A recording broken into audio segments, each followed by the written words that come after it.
Nothing is well with Shanghai. Late-night raids by CCP on officials of the rival factions have become a commonplace. After COVID, a political sandstorm seems to have hijacked the city. In this video, let's find out who exactly is digging Xi's grave in China's top financial hub.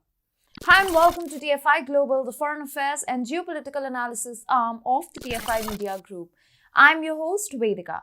And if you haven't subscribed to the TFI Global channel yet, hit the subscribe button and press the bell icon to receive all the latest updates. And please install our Apple and Android mobile app. The link is given below in the description. Let's begin. Residents in Shanghai are finally getting to breathe freedom after the two troubled months of heavy COVID restrictions.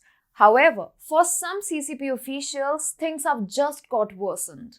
The Xi Jinping regime of Beijing believes someone in Shanghai is striving to throw a spanner into the works of its precarious administration.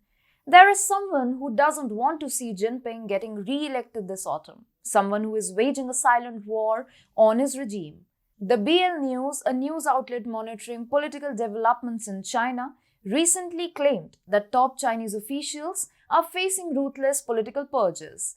Politicians in China say she is killing the chicken's hair to scare monkeys.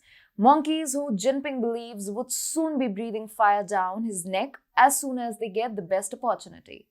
According to the report, Zheng Benkai, director of the Shanghai Municipal Prosecutor's Office, was under investigation on the evening of June 1st.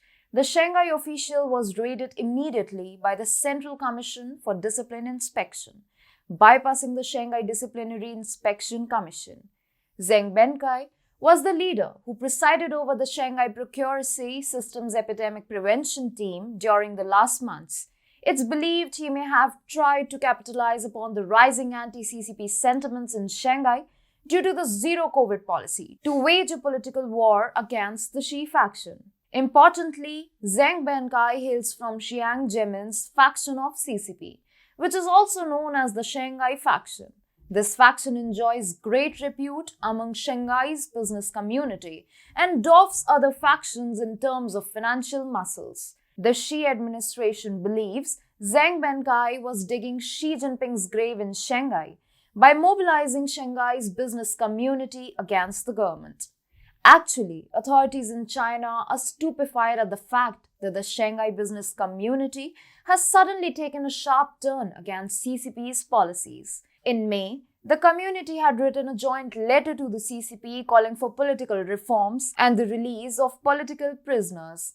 The May letter, penned by businesses rather than shop floor workers, predicted mass capital flight and a widespread loss of public confidence in the ruling Chinese Communist Party under Xi, and called on the industrial sector not to act like sheep fattened for slaughter.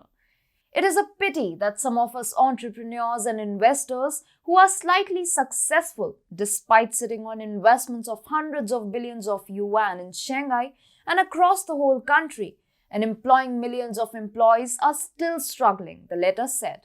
Now we have woken up. We are no longer willing to wait like fat lambs for the slaughter, it said. In honor of the 28th CCP National Congress later this year, we will be going back to work, but not back to production, the letter further added. Once unimaginable, Shanghai is turning out to be a bastion of uprising and protest against the ruling communist regime. Who orchestrated all this? The Xi faction believes it was Zheng Benkai. However, politicians in China say he was just a chicken, virtually controlled by the powerful monkey. The monkey that eventually wants to replace Xi Jinping to become the next leader of the communist state. Jinping may have succeeded in neutralizing one of the Shanghai faction's many aides, but this indicates the political war in Shanghai between Xi and his rivals has just begun, and this will only get even bloodier with each passing day hereon.